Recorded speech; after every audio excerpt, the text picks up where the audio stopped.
this tutorial, we're going to take a look at how to buy your web hosting.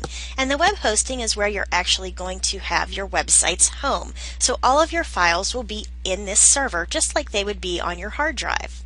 For this one, we're going to use bluehost.com. And I'm going to actually put in a special address up here that's going to allow me to buy my hosting for a lower price. And it's www.bluehost.com/track/special bonus. And I'm going to go ahead and click enter, and it will take me to a certain page. This page is going to allow me to buy my web hosting for $4.95 a month. So this is a savings of $2 a month. This will also have all of the features that come with this web hosting.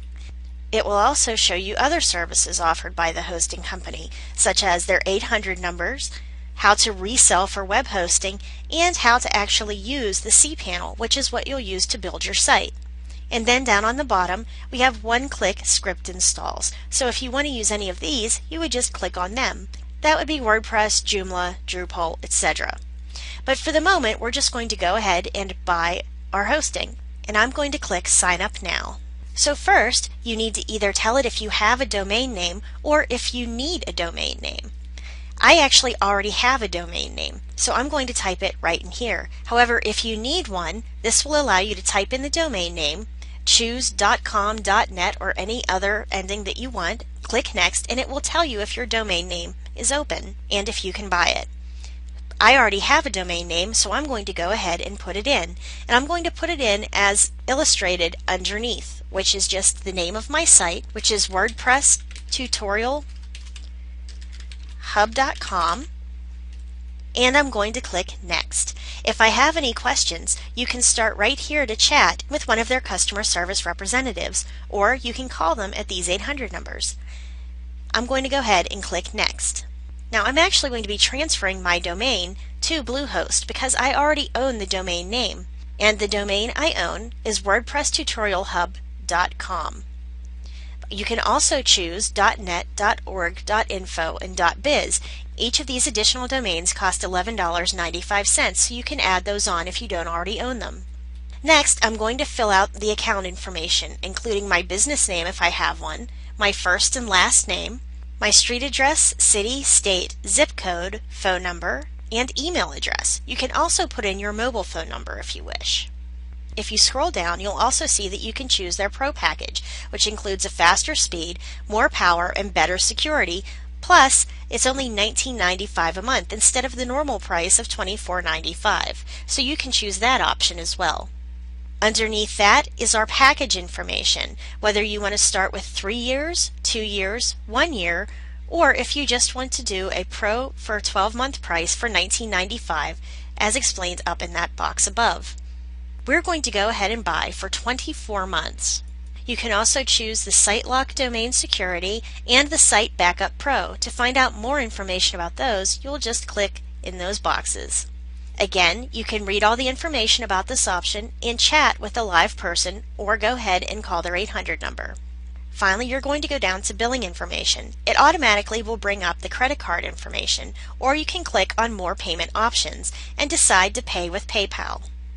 I'm going to be using a MasterCard to pay for this account, so I'm going to use the drop-down next to card type, put in MasterCard, and then fill out my credit card number, expiration date, and then the 3-number security code on the back of the card. Once that's done, I'm going to click on I confirm I have read and agree to the terms of service and cancellation policy. Always read those before you click them because you're basically giving this your signature that you've read them. I'm going to go ahead and put my information in now.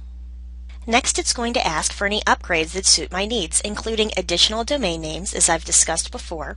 And it also includes available domains that are close to the name that I've already chosen. And if I want to search for a domain to register, I can do that as well. For the additional domain names, they're $11.95 per year. For the Big Senders email attachments, this allows me to put big files into the cloud and share them through email. This goes up to 2 gigabytes. If you decide to use this service, it's $9.95 a month and you'll add it to your cart.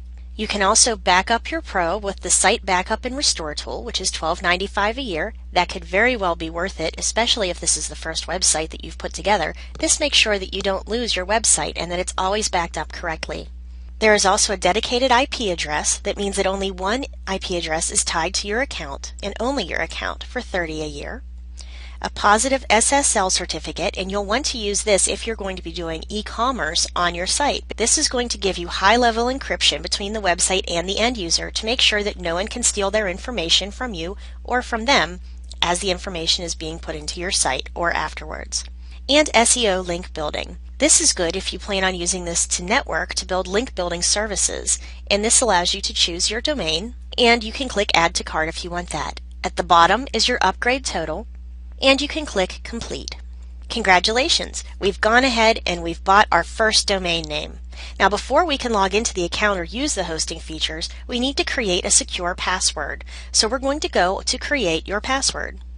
As you can see, there are password requirements. We need at least one uppercase letter, one symbol, one number, one lowercase letter, and at least 8 characters altogether. So I'm going to go ahead and make up a password to use for this site, and I'm going to enter it first here and then again below. Now you might want to write this down if you're going to be using a password that you don't usually use, so you don't forget it later. Once you have your passwords in, then you can put in a verification PIN number. And this will be 6 to 10 digits, and you'll retype it.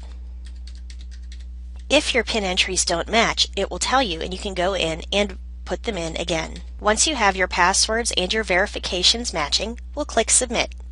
Now it's going to ask us to enter our password and log in again. And click Login.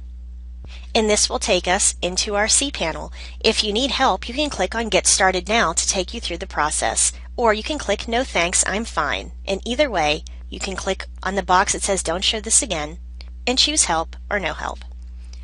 And now you're ready to go. I hope you've enjoyed this tutorial, and we'll see you for the next one.